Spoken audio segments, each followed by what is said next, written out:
Be sure to friend us on Facebook. You can do it right now. Visit facebook.com/World Talk Radio or search for us at keyword World Talk Radio. The following program is being brought to you on the World Talk Radio Network. For more information about our network and to check out additional show hosts and topics of interest, please visit worldtalkradio.com. The World Talk Radio Network, where the world comes to talk. The views and ideas expressed on the following program are strictly those of the host or guests and do not necessarily reflect the views and ideas held by the World Talk Radio Network, its staff, and management.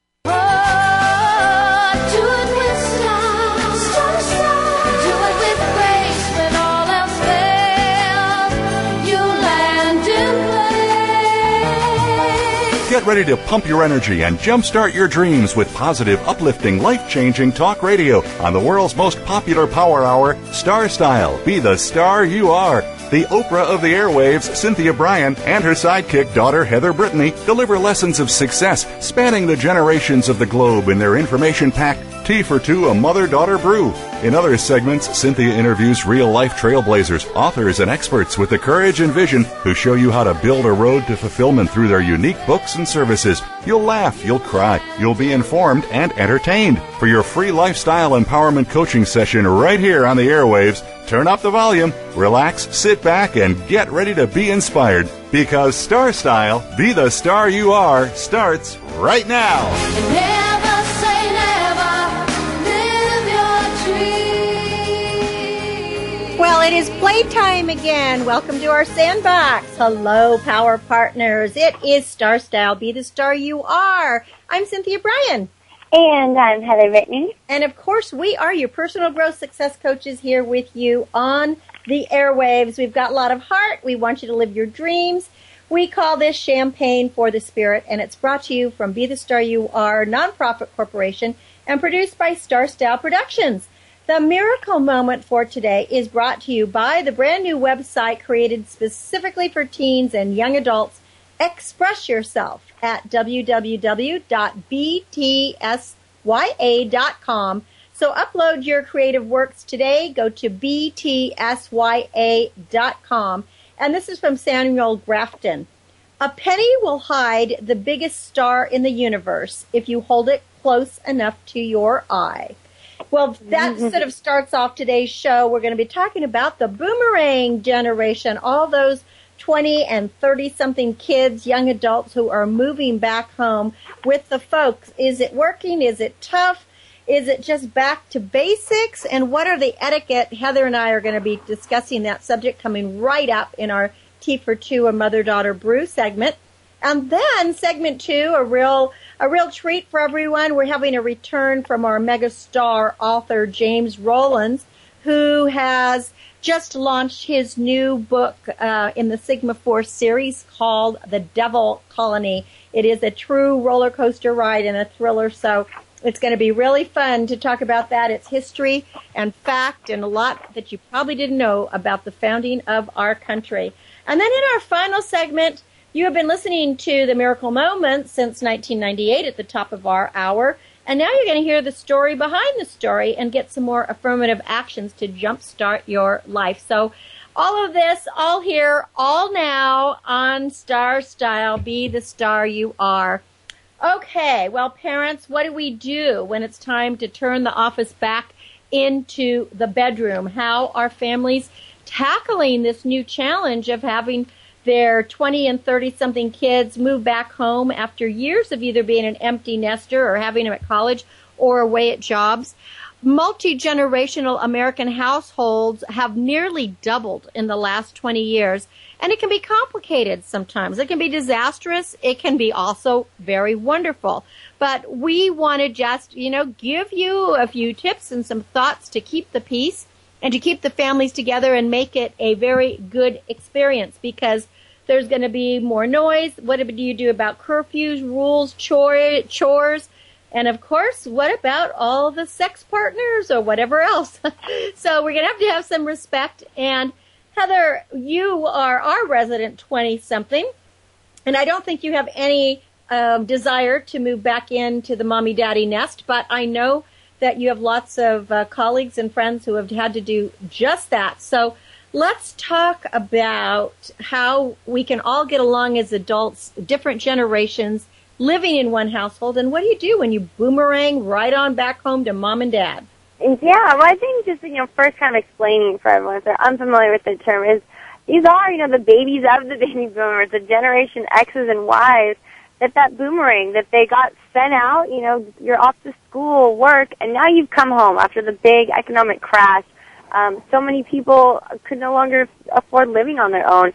Before it was that you just needed a college degree, and now that doesn't really mean job security. Many people are having to go back for their master's or graduate, and again, taking on more financial burden. And so that empty nest has now gotten the eggs back into it. I think, really, it's kind of looking at the whole family structure. Is this something that people are able to do? I know for me, as much as I love coming home, I just couldn't imagine moving back home from it. I think it's really hard to think, having so much time and freedom on your own, to go back to that situation, because very much so I think people in these 20-somethings, they've been adults now their own life. They've been paying their own bills. They've been having their own places, and now they're back under a parent's watch. And is someone able to do that? And before you go further on that, something else too, when you say that they've been out on their own and they've paid their own bills and they have at least some of their own money, they also have their own decorating style, their own eating patterns, sleeping patterns, and friendship patterns. And they may not fit in with the way that mom and dad or the rest of the family used to do it. So, out of respect for everybody, we have to set new parameters and new rules and kind of figure out how everybody is going to live together as adults and, in an atmosphere that is going to nurture everybody.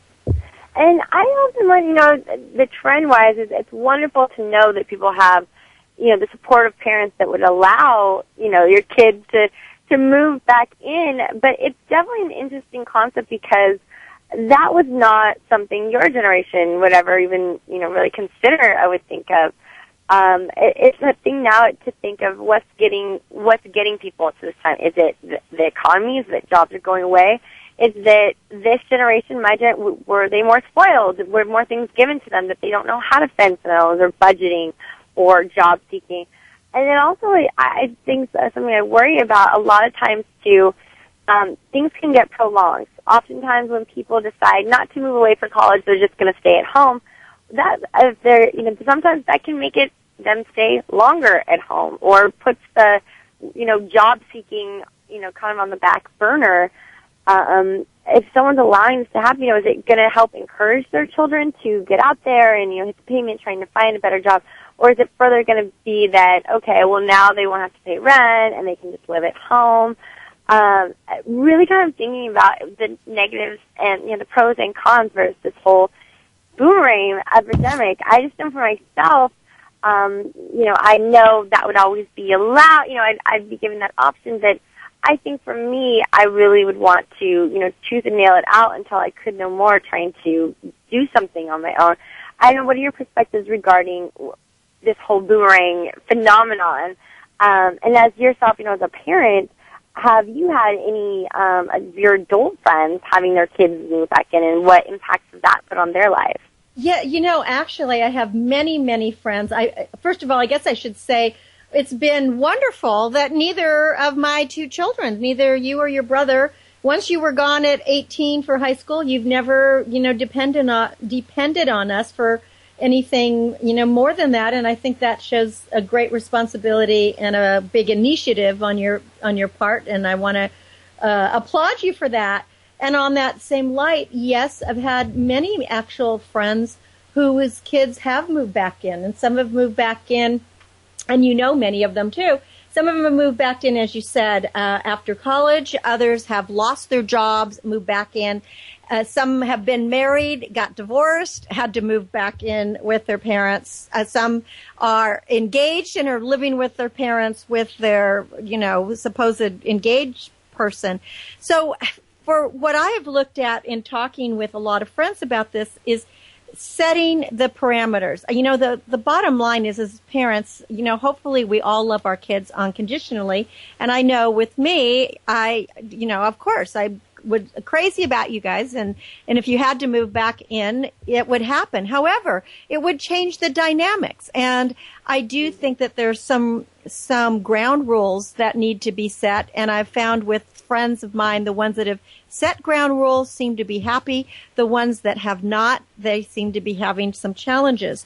So what were some of those ground rules? I mean, some of the things were, first of all, where is the child going to go back to? I mean, it's possible that the old bedroom is not there anymore. A lot of people, the minute the kids move out, that bedroom becomes an office, an exercise room, a craft room. You know, it's interesting how that changes. So that has always been one thing. The second thing is you brought this up, what about finances? A lot of these young kids are saying, oh, I'm moving back in because I'm going to save money. But, hey, wait a minute. We're in tough times now, too. And it's hard for parents now. They have more mouths to feed. Does that mean that the kids aren't going to pay any rent or not pay any food or water or utilities? Or, you know, is it totally a free ride? So you have to decide, you know, who's going to be doing the laundry, who's going to be doing the cooking, who's going to be doing the shopping. And then I think it's also, how long are you going to stay? If you think it's just a couple of months, that might be doable. But are you moving in forever? And another thing I've had friends have to deal with, and this is really, really hard. It's a difficult conversation, and it's tough. First of all, you're not, as you said, you're not kids anymore. You're now adults. You've been living on your own, and you haven't had curfews. You've come and gone as you have wanted. However, what happens when the boomerang child is now back at home and is going out, but mom and dad are still worried when it gets to 1 o'clock or 2 o'clock and they're not home? So I think, again, it gets down to respect of at least letting your parents know, hey, I'm going to go out. I may be out all night. Don't worry about me. Don't call the cops, you know, if I don't come home. And the second part of it is, what about that boyfriend or girlfriend that they may have? You know, the parents may not even know about these. Nothing's so sexy than I live with my parents. So exactly. Yeah. That's not a real, let's go home and get it on at my parents' house. That sounds like a lot of fun. So, so, you know, that's another thing. And as I said, I have friends who have had their child with their fiancé or girlfriend or boyfriend move in. I would feel that would be really uncomfortable to have a boyfriend or girlfriend moving into, and I'm not so sure. You know, I guess you never know what you're going to do until you go through it. We also have other friends who, you know, have actually had children, and now and that are not married, and they have, there's the 3 generations living together. So there's the parent or maybe it's a single parent and then the child and then the child's baby. So you want to find out how long they're going to stay. What about the significant other? You know, how are you going to do that? How's your dating and sex life going to go? Is there going to be a chore chart? You know, how are you going to clean the house, et cetera? And what about rent? I mean, are you going to pay a little bit of it? No matter what, when there's an extra person in the house, it costs more money. There's more gas, electricity, water, garbage, you know, et cetera, et cetera. And then finally, are you expecting your mom to be your personal chef again? I mean, maybe it's time to show off your cooking things. So those are just some of the thoughts. So I think most people, they work it out just fine, and then it's going to be, you know, it'll be great. But these are some thoughts you have to think about. What about with you, with friends who have moved home? Well, you know, I've been very fortunate that I don't think I have any friends that have had this situation, or if they have, it's really just been an in between, you know, a semester of school. I think it's really important to have that exit plan. That okay, I'm moving home for a semester or a brief amount of time. A lot of times, parents at first kind of honeymoon that. The kids have been gone for so long, and, oh, it's so good to have you home. And then before you know it, months and years, and then you realize why you wanted to move out in the first place. And people really need to be respectful of that now, I mean, once you're moving back under your parents' eyes, it's their place. It's truly kind of all respect has to be given to them. Your whole kind of life needs to change in that. So I would hope that would be, motivation for people to be seeking out these job things. It's an interesting term because in other cultures where people live, in Hispanic cultures or Asian cultures where people live with their parents for longer than Western cultures, but it's also different as that when the elders are older, they move in with the children, right? And that's come back and take care of them. So it's kind of this constant cycle, but I necessarily don't find it to be a good thing. I find it kind of it's a show of the times with our economy that so many jobs have been outsourced, that so many jobs have been downsized and combined into what 10 people used to do now only one can do, and for well, the bottom line, I think, is because now we're out of time again, Heather. We always run out of time, but is to look at the situation, to set a timeline for how long it's going to be, to pitch in, to communicate, to be open about that, set some ground rules, and remember respect, because you always want to have a good relationship with your family, and you want your family to be there. So give out the website. Most definitely. We want you to go to BeTheStarYouAre.org and BeTheStarYouAre.com, as well as CarmonyCollective.com, both with a K. Well, and when we come back from break, one of our favorite thriller authors will be here with his newest installment in the Sigma Force series. It's James Rollins with The Devil Colony. Are you ready? Stay tuned. I'm Cynthia Brian. And I'm Heather Brittany. And this is Star Style. Be the star you are. We are back with a volcanic moment. Don't go away.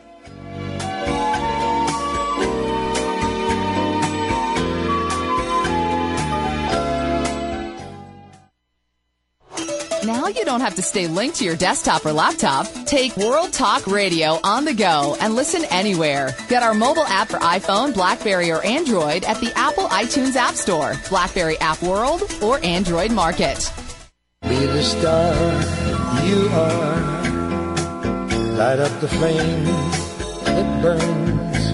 Get a positive prescription for living and discover a cure for adversity when you make a difference in the lives of others by donating to Be the Star You Are, a 501c3 top-rated charity dedicated to empowering women, families, and youth through increased literacy, positive media, and tools for living. www.BeTheStarYouAre.org. All donations are tax deductible. www.BeTheStarYouAre.org. Be the lucky star you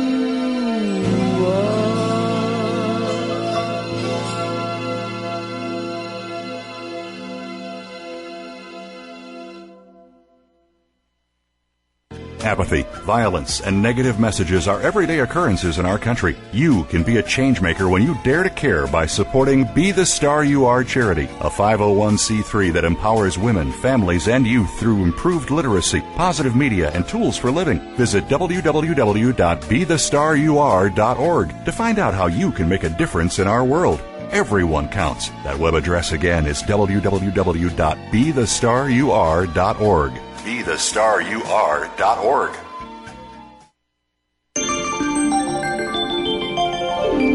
You're listening to the World Talk Radio Variety Channel.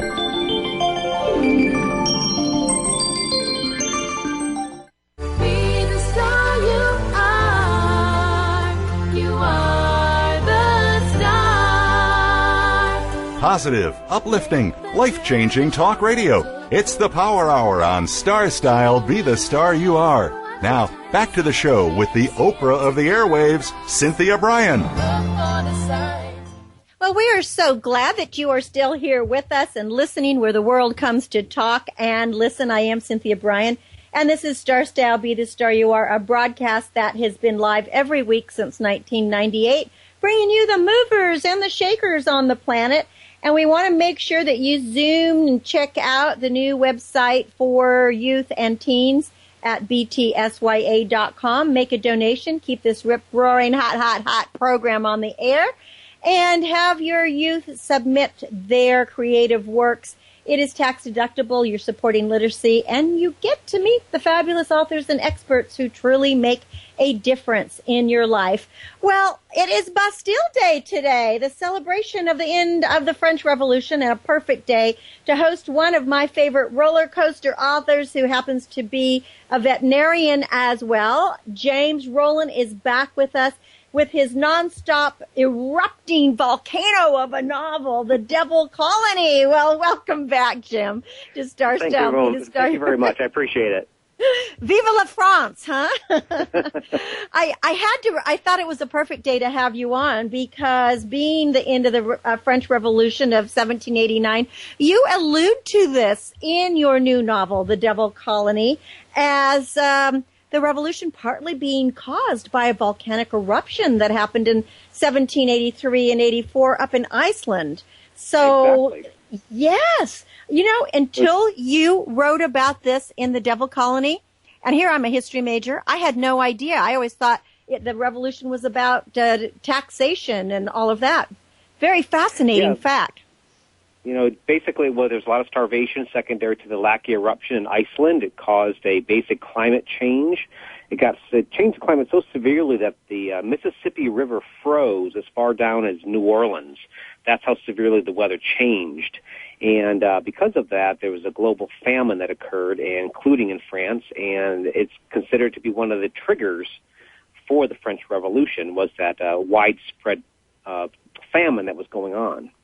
Well, so much of your novel revolves, obviously, around, again, we won't give out too much, but it revolves around these volcanic eruptions and eruptions throughout the United States.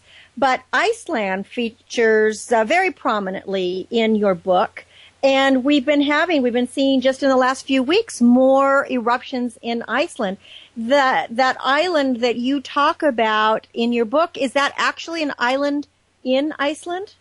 It is. That's a true place. Everything I describe about that place is real, including the fact that the neighboring island to where all the action takes place is known as the Pompeii of the North, because there was a huge eruption that basically buried the seaside town of that little island under ash and lava. And they did the excavations, and you can actually visit spots on that island where you can see homes that are half buried under lava and half exposed and excavated. It's quite fascinating. So this is what makes your novel so exciting, and especially your Sigma Force, is you know how to combine the true facts of history, and then you add your incredible characters. And, it's hard to know what's fact and fiction, but this one takes place in the United States, or the Northern Hemisphere for the most part. So something that you brought about in The Devil Colony was about the Founding Fathers. And We've all seen the Great Seal of the United States, and I'd never really stopped to think about the fact of the feathers the arrows that are in it and how this was tied together. I just always figured 13 arrows, 13 colonies. But you go on to talk about the North American or the Native Americans that were really a part of this. Exactly, because there's basically a lost founding father to this country, a figure that was just as influential as George Washington or Thomas Jefferson. He was an Iroquois chief, a Native American chief. The Iroquois nation at that point was a confederacy of 6 warring tribes that banded together about 250 years before the founding of our country. They had their own constitution. It was a very democratic form of government. Women were involved in government. It was a very unusual form of government. And that greatly influenced our founding fathers. And that Iroquois chief, he was a bit of a rock star of that era. He had the ear of all the other founding fathers. He met Benjamin Franklin at a treaty conference, and he walked up to Benjamin Franklin. He gave him an arrow. And when Benjamin Franklin expressed concern about what that meant, the chief snatched the arrow back, snapped it across his knee, and let the pieces fall to the floor. And then the chief turned around and grabbed a bundle of 13 arrows tied together and tried to break it across his knee. This time they wouldn't break. And he presented those to Benjamin Franklin, basically stating that your squabbling 13 colonies are never going to survive as single arrows. If you want to remain an unbreakable union, you're going to have to join together. Well, that so struck Franklin that he actually published that speech of that Iroquois chief and spread it across the 13 colonies. And it's considered to be the speech that was somewhat a turning point in getting the colonies to agree to unite. And because of that, Franklin was also one of the designers and architects of the Great Seal of America, and we've all seen it on our dollar bills. You have the eagle with the outstretched wings, and one talon is a olive branch, and the other talon is 13 bound arrows. And that little 13 bound arrows was Franklin's secret acknowledgement and nod of appreciation to Chief Conasatego, that Iroquois chief. But how many people in history know that? And that barely scratches the surface, really, of what's in my novel regarding that close connection between the Iroquois and the building blocks of our own country. It's basically a bit of history that's been whitewashed away. I describe it as a secret hidden in plain sight, and one of my goals of this novel, besides entertaining and telling basically a roller coaster of a ride of a story, is hopefully to leave somebody with something to think about, to wipe some of that whitewash away and expose a bit of truth that's been hidden for a long time. Well, this is what I think is so important, is you had this particular book, The Devil Colony, has so much Native American history intertwined in it, the lore, as well as the wisdom and the knowledge, and all of these thermal places and so much of what the Native Americans brought to our nation that has been either whitewashed or shoved away, you bring out in such a beautiful and respectful manner that it was exciting. It made me want to go back and study so much of our history, of our own American history, and especially Lewis and Clark. That whole expedition, you put another twist on it, which absolutely makes sense, and why Jefferson sent Lewis. Right, and it wasn't even my twist. Well, some of it's my twist, but well, it is your twist. You bring it to the forefront. Sure, and the basis of that is based upon a secret note that Jefferson sent to Congress in 1803, revealing that the Lewis and Clark expedition was not one just of exploration to the west to discover the Pacific Ocean. The goal of that was that there's a secret mission behind that team that was sent out. And Jefferson reveals it to Congress, and if you read my book, you're going to find out what that is. I'm afraid to tell too much about it. But it also ties to the fact that Meriwether Lewis, one of the team members of the Lewis and Clark expedition, for the longest time, everybody believed he committed suicide.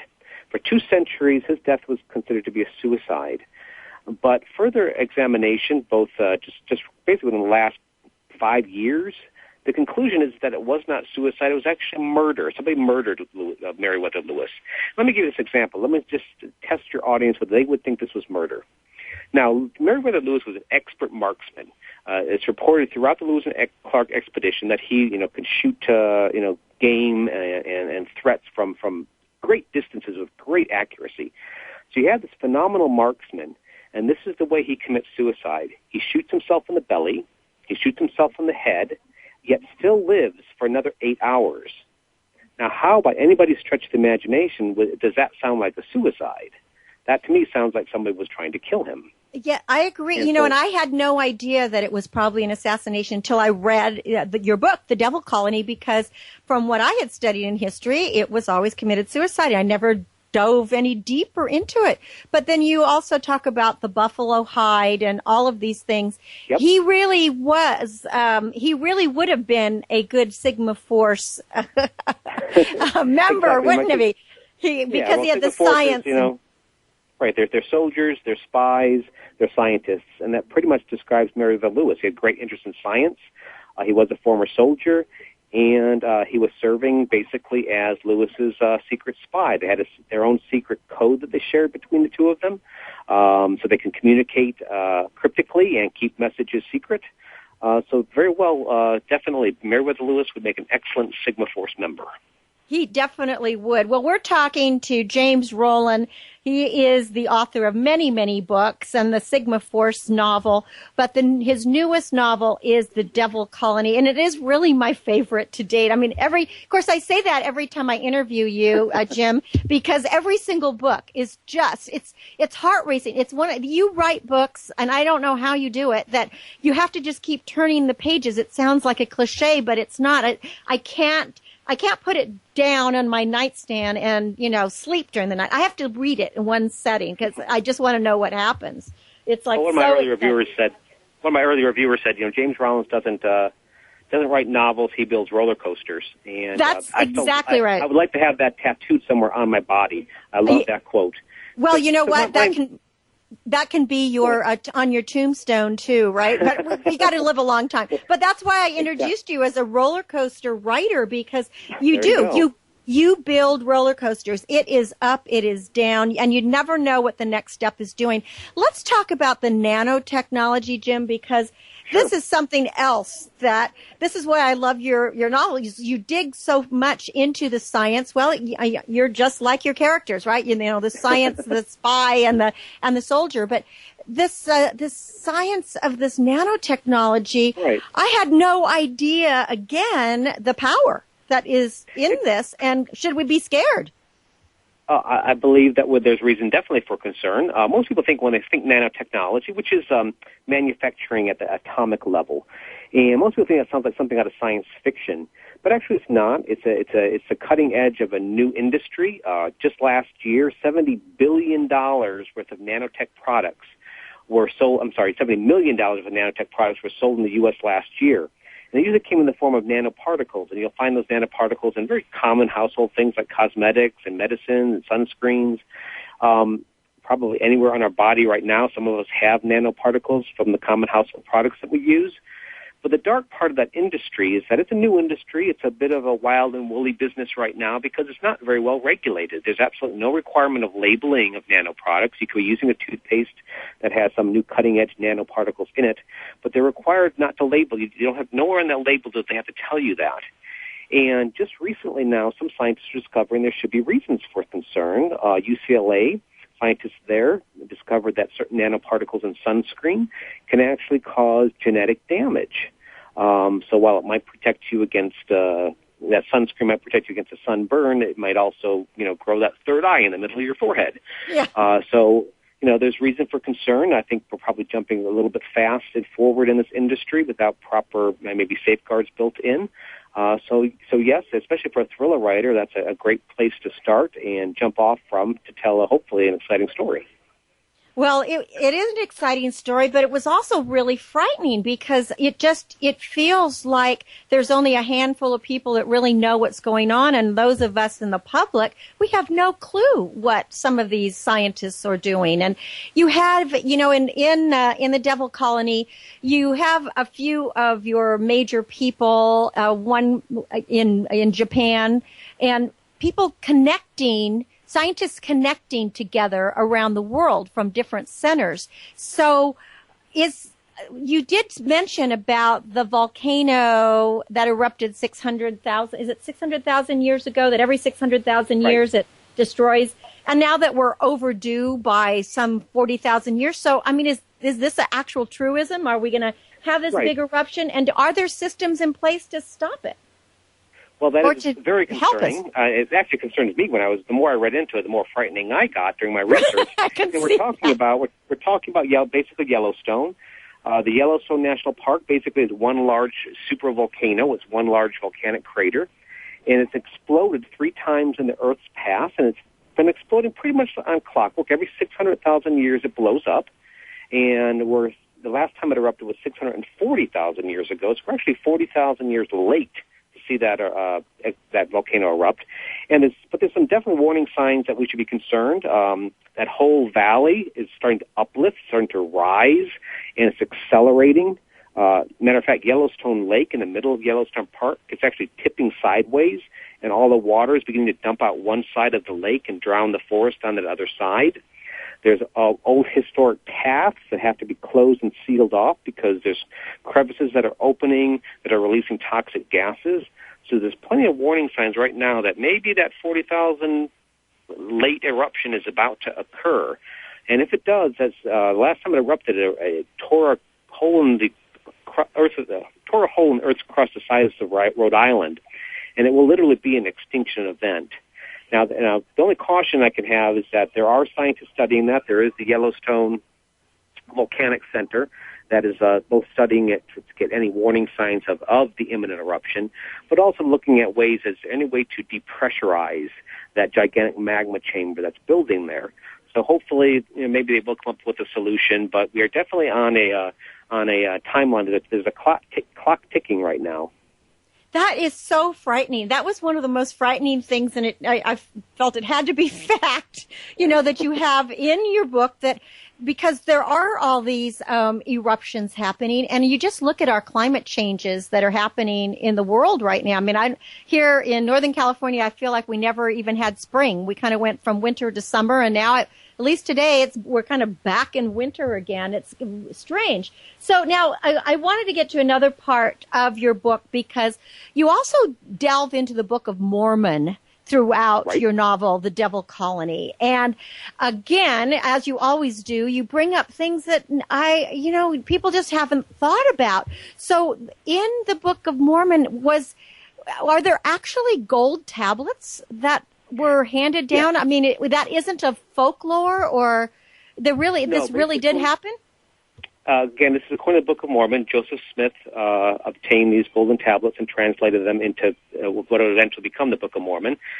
And, this whole novel actually started from a bit of a mystery surrounding the Book of Mormon. I had two friends who were Mormon, and I was having a dinner party, and they got into a bit of a heated argument about one tenet of the Book of Mormon. And it was one aspect that was a bit controversial, and they get a little bit ridiculed for it and catch some flack for it. And basically that tenet was that, according to the Book of Mormon, the Native American tribes of North America are said to be descendants out of a lost tribe out of Israel.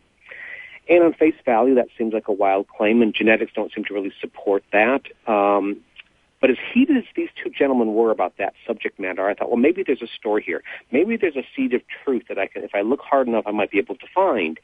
And indeed, after about a year of doing research, talking to BYU, Brigham Young University scientists and historians, crossing from one end of the country, I began to put this little jigsaw puzzle pieces together, a bit of Native American history, ancient Jewish lore, the founding of this country that we just talked about. And all these pieces began to fit together that basically I came to the conclusion that, yes, there probably is some support for that tenet. As wild as it might sound, there does seem to be some hint that maybe that bit of the Book of Mormon is actually true. And I'll give you this one example, and there's much more that's in the book, but I'll at least reveal this much on air, is the Cherokee language itself has 400 words that are identical to Hebrew, and that's beyond statistical probability that Cherokee would have any Hebrew in it. So that makes me wonder, was there any Jewish contamination? Was there an excursion from Israel to the United States or to this continent a millennium before the founding of our country? And tidbits like that seem to hint that possibly there was. And maybe that contamination, maybe that exposure, that merging of cultures of these fleeing Israelites and the Native Americans here, that maybe that was a basis for that tenet. And I go in much more detail in the novel, threading that throughout history and how that might all connect in much more detail. See, that is just so fascinating. I mean, as you said, it couldn't possibly happen as a coincidence to have that many words in the Cherokee language that are identical to Hebrew. It just doesn't, that just wouldn't happen. Well, we have been talking to James Rollins, and his book is The Devil Colony, and the website is jamesrollins.com. And besides this new book, The Devil Colony, you know him from The Doomsday Key and The Last Oracle and The Judas Strain and Map of Bones and, Black Order. I'm forgetting probably quite a few. And you also did the Indiana Jones. Well, you bring out a book a year just about. So what's the next step? What are you going to work on now? Well, I'm working on the sequel to this novel. I'm also good. I'm glad there's a sequel. Yep. We pick up right where this leaves off. And I'm also just finished the third book in my young adult series, my kids series that I've been working on the side. Oh, see, you better get us this one. You better get us the young adult one too, because the new website that the charity just launched is for young adults at that btsya.com. Yeah, because I agree with you. I think we have to get the young adults, on board with some of these really great adventures. Well, and the Jim, key is keep reading. Keep reading. That's the thing. Our motto here is read, lead, succeed. And without reading, you'll never be a leader. So to be a leader, you have to be a reader.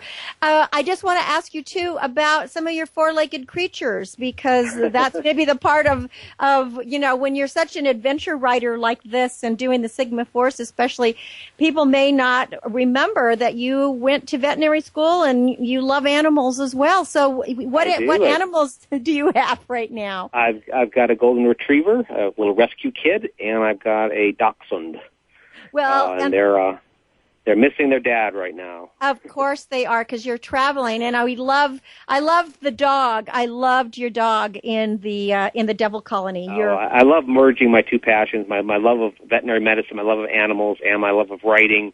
It's fun to merge those two together. Well, isn't it great? You're totally living your dream, and you're living your calling.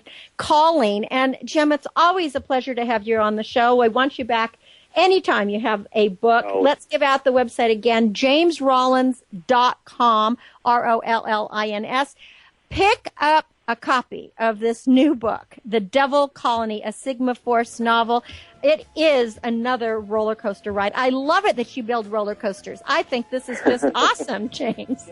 I guess you have a tattoo that you're going to have to get, What can we say? Well, thanks, Jim, for being on Star Style. Be the star you are, and we'll look forward to having you back really soon. Thank you very much. James Rollins, jamesrollins.com. Check out The Devil Colony, and while you're there, check out some of his other books. You won't be disappointed. This is Cynthia Brian. The show is Star Style. Be the star you are. We'll be right back, and we're going to be talking about miracle moments.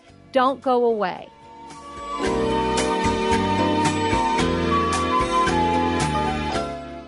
What's going on behind the scenes with your favorite World Talk Radio show or host? For the latest news, visit the iRadio blog at iradioblog.com. Business Bites. Here's Cynthia Brian. Humor is serious business, but do you take your career seriously and yourself lightly? I hope so. In a survey of over 737 CEOs, 98% said that they would rather hire someone with a good sense of humor than someone without one. If you are willing to laugh at yourself and your mistakes, you are better prepared to handle stress in the workplace. Humor builds positive working relationships and improves morale.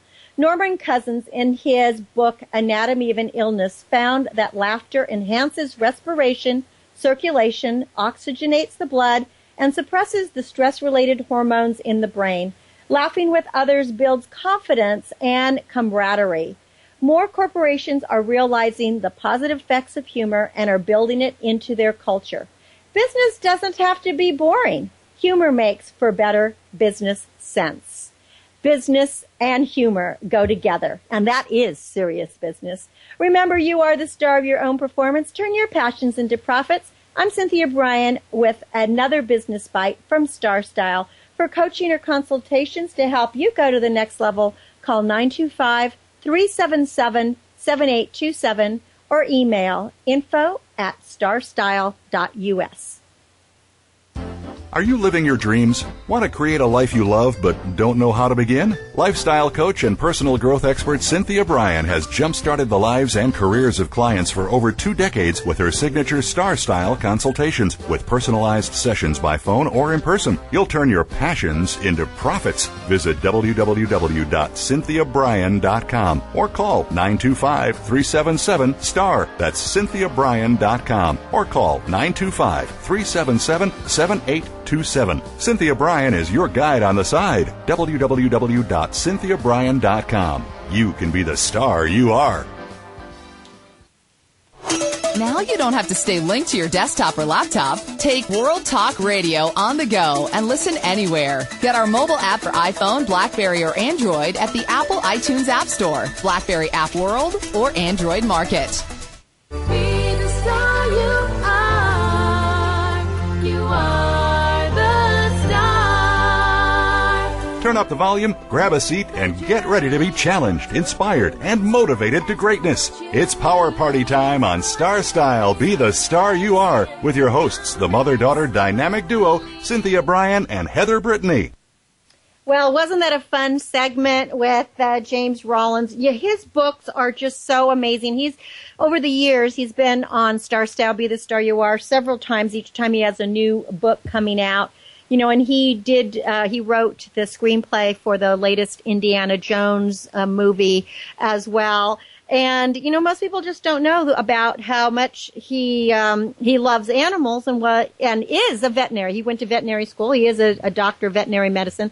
Yet he writes these amazing books that combine history and science and true life with characters that you would like to be your friend, except for the ones that are the villains. And he really knows how to write these really evil villains. But they're books that for all ages that anyone can read, and they're just so enjoyable. So we're always happy when Jim joins us. Well, I wanted to talk to you now about the book Miracle Moments. Since 1998 on this show and also on my television shows, we always have had a miracle moment. And a miracle moment is just each week that I would give a quote. And it all started actually in the early 90s when I was producing a television show called Live Your Dreams.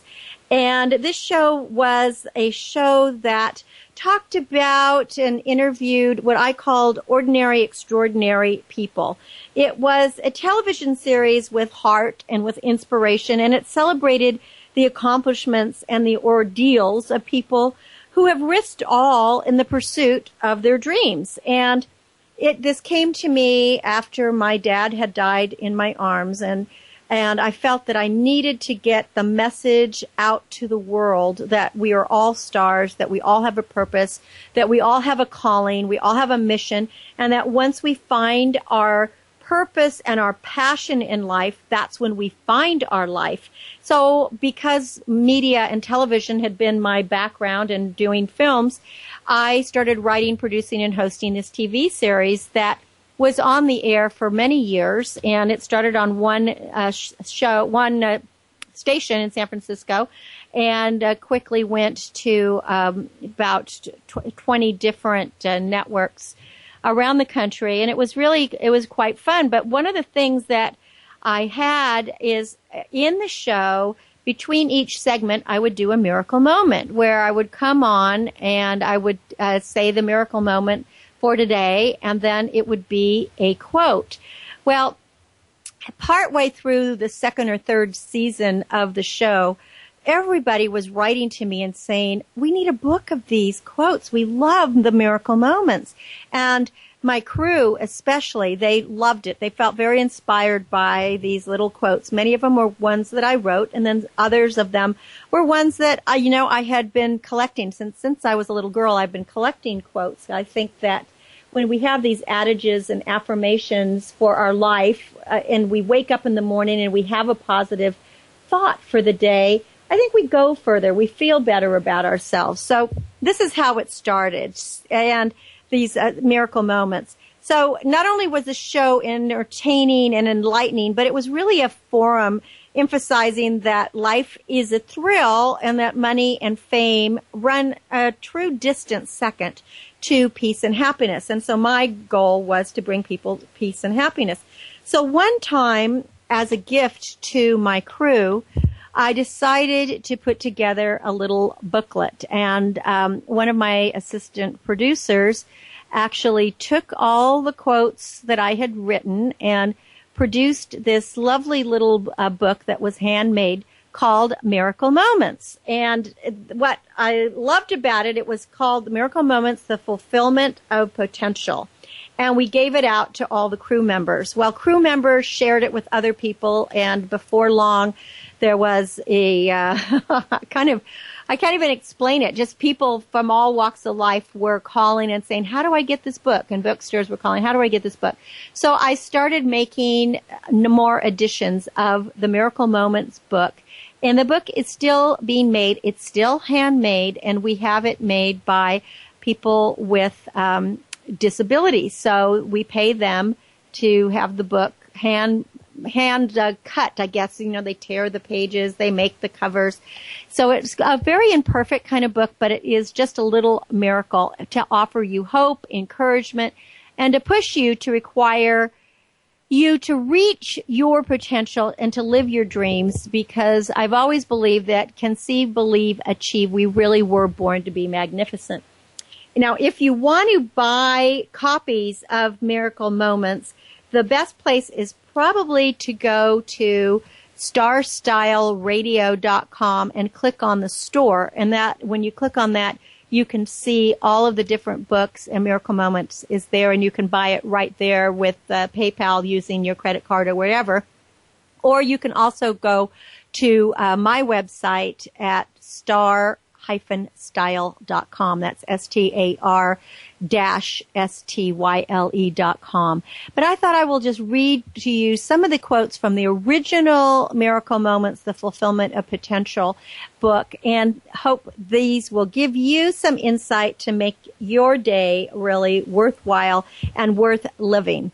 So the first one is from Alice's Adventure in Wonderland by Lewis Carroll, because I live by this. If you don't know where you're going, any road will do.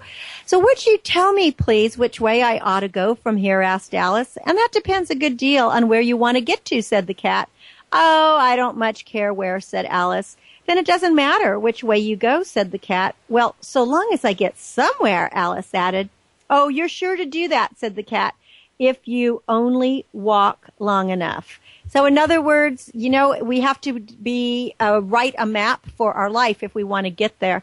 Now, the next miracle moment is something that I have framed in my office. I actually add this to all of my books that I have written.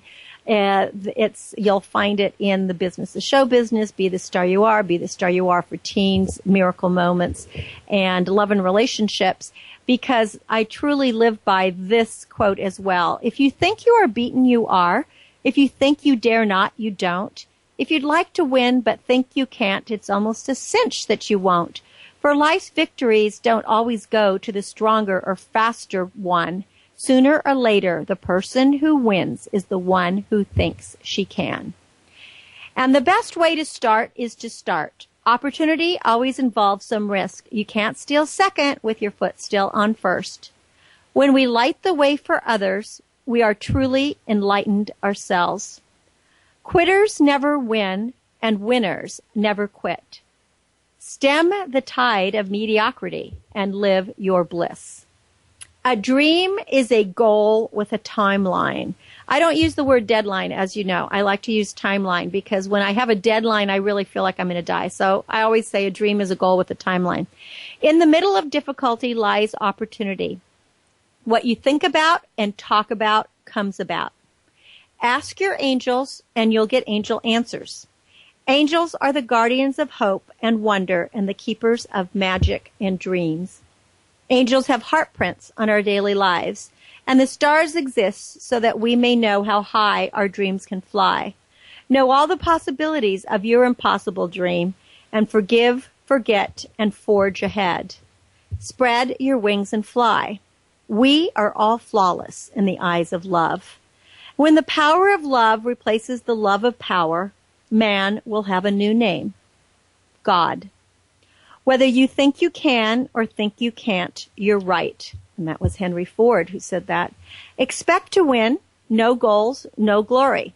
Reach for the stars. Anything worth doing takes a risk, so go out on that limb. You hear Heather and I talking about that all the time, how you go out on the limb because that's where the fruit is, and that's what we mean by, when we say smile, have fun, and be wild and crazy, that's the wild and crazy part. We want you to go out on that limb and get the fruit. Behold the turtle. He makes progress when he sticks his neck out. Again, taking risks. The only way to reach your limit is to overreach them.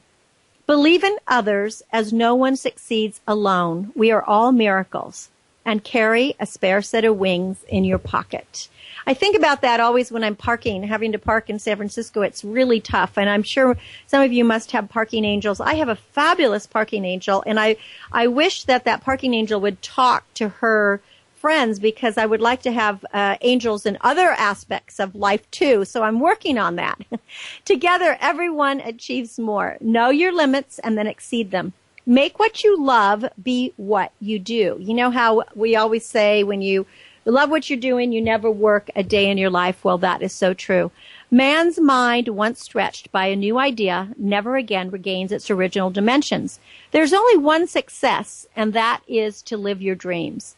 We can't change the wind, but we can adjust our sails. Don't wait for your ship to come in, swim out to it. We make a living by what we get, and we make a life by what we give. And life is a voyage of discovery. Without challenge, there's no achievement. Courage is resistance to fear, not absence of fear. There are no accidents, only divine synchronicity. And we are all angels in training. And angels keep it simple, and that's why they travel lightly. Whenever you hear a bell, another angel has earned his wings or her wings. We can complain because the rose bush has thorns, or rejoice because the thorn bush has roses. You create opportunities by asking for them. Help each other to be happy. Never mind if help be small. Giving a little is far better than giving none at all. That was a gift to me from my good friend, Father Pat McGrath from Ireland, who's told me that when I was a little girl, and I've never forgotten it. Life is a buffet, and you have to serve yourself. Trust yourself and believe you can create your own destiny. Joy is contagious. Our deepest fear is not that we're inadequate. Our deepest fear is that we're powerful beyond measure. And that is from Nelson Mandela. And of course, there's a whole book full of quotes. And so we hope that you'll want to pick up a copy and you'll continue hearing them for as long as I am on the radio. Again, you can find these books at starstyleradio.com. Thank you all for being great listeners and allowing Heather and I into your life each week. Thank you for my great support team at World Talk Radio who makes us look and sound great all the time. And stay tuned every week for the expert advice and for these super authors that we bring to you to help you change your life and make your dreams come true. For more information about Be the Star You Are, we'd like you to go to btsya.com. That's the new website for teens. You can also make donations there. We hope we have encouraged, inspired, informed, and motivated you. Cherish the past, dream of the future, and read a book this week. Pick up Devil Colony. You will love it. And until next week, when Heather and I will be here with you again, I am Cynthia Brian. I am thanking you and encouraging you. Go out in the world, make a difference, and be the star you are. Thanks for joining me. See you next week.